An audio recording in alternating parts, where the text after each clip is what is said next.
Hi, my name is Trina McConaughey, and I'm going to introduce my audience.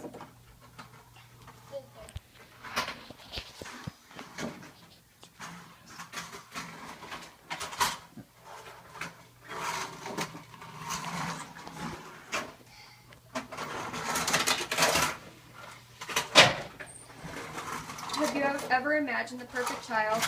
Maybe a straight-A student with blonde hair and blue eyes, or a perfectly obedient child with brown hair and brown eyes, healthy and free of disease?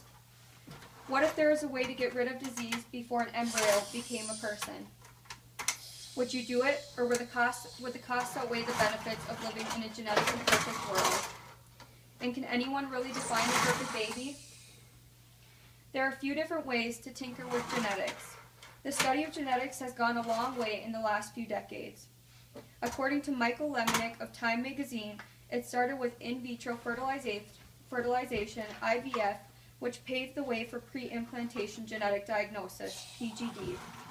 And there's later evidence of tissue matching and human germline engineering. The IVF technique has been used to create what is referred to as test tube babies. The technique is most commonly used for weeding out X-linked disorders such as hemophilia, muscular dystrophy, and Fragile X syndrome.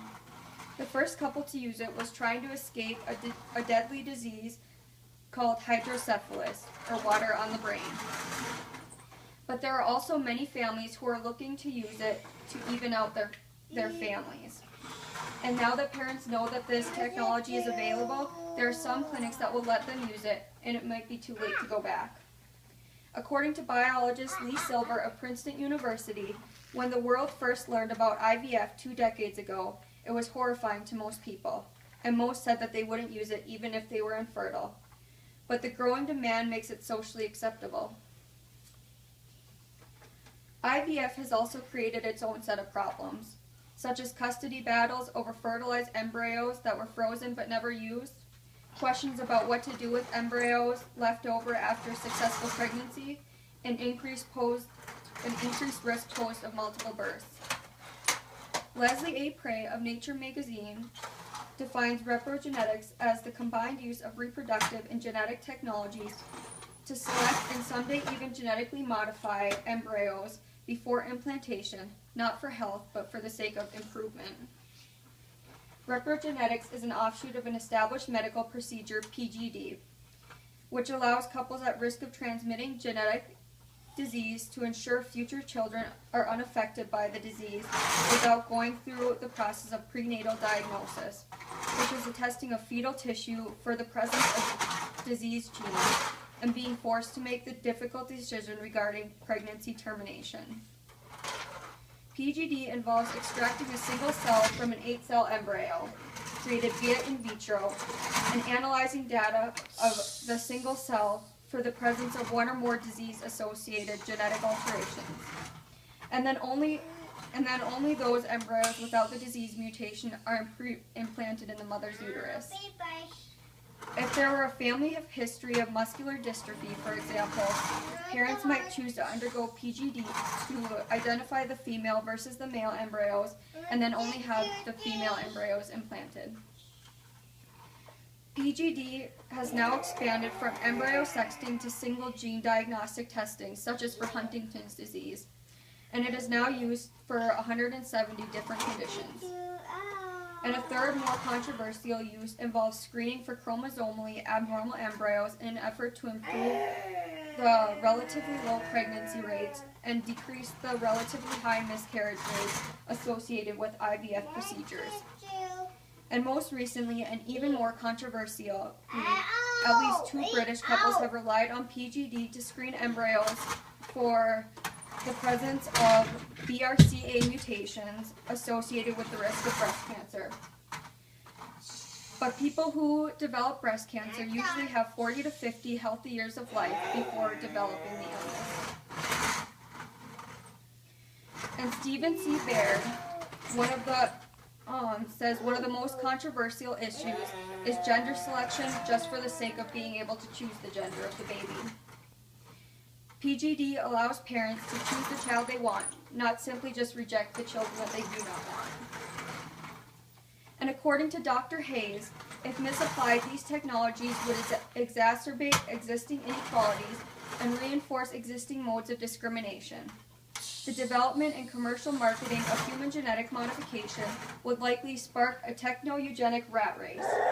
Even parents opposed to manipulating their children's genes would feel compelled to participate in this rat race, lest their offspring be left behind. And Lemonick goes on to say, within a decade or two, it may be possible to screen kids almost before conception for an enormous range of attributes, such as how tall they're likely to be, the body type they will have, the hair and eye color, and what sorts of illnesses they will be resistant to, and even conceivably IQ and personality type.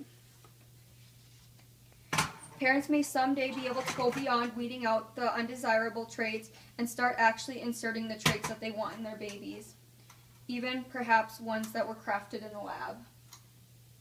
And before the millennium is many years old, parents may be going to fertility clinics and picking from a list of options, the way you pick cars at car dealerships and groceries at the grocery store. And then Lemonick goes on to say that in countries with national health services, such as Canada and Britain, it tends to be easier to dictate what sorts of genetic enhancement will be permitted and forbidden. But in the U.S., despite growth management care, there will always be people with enough money and high enough credit card limits that they can buy what they want.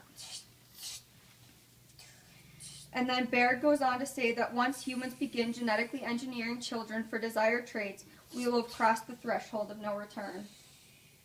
A more recent development is the testing of embryos for tissue matching. Embryos tested for tissue match are with a sibling who is developed or is in danger of developing a genetic disease or disorder. The purpose is to produce a baby who can be a human tissue donor. It has been successfully used to cure a 6-year-old boy of a rare blood disorder after transplanting cells from his baby brother, who was created to save him. And doctors say the technique could be used to help many other children with blood and metabolic disorders.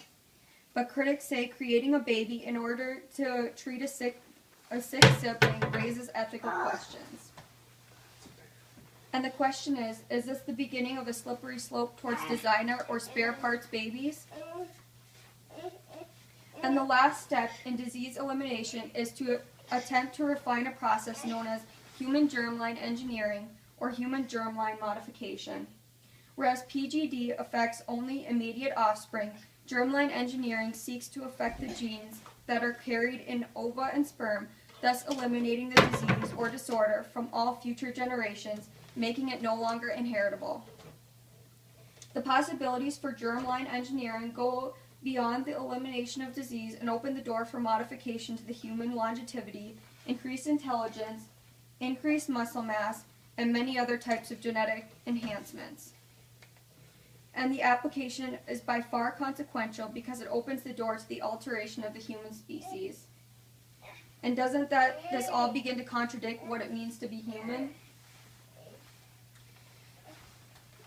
Through the decades of pushing technology, there is now the capability to eliminate certain diseases and disorders before an embryo becomes a baby, but there are also capabilities branching off to eliminate miscarriage, even out families, pick a sex for your baby, and even create a baby to be a human donor for another child.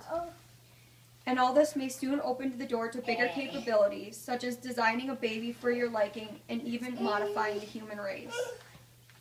Sure, there's the possibility that this won't happen, but there's the possibility that it will. And given the technology we already have, what is to stop the people with enough money to do it?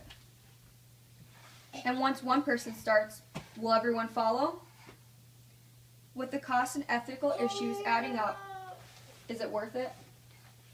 Thank you.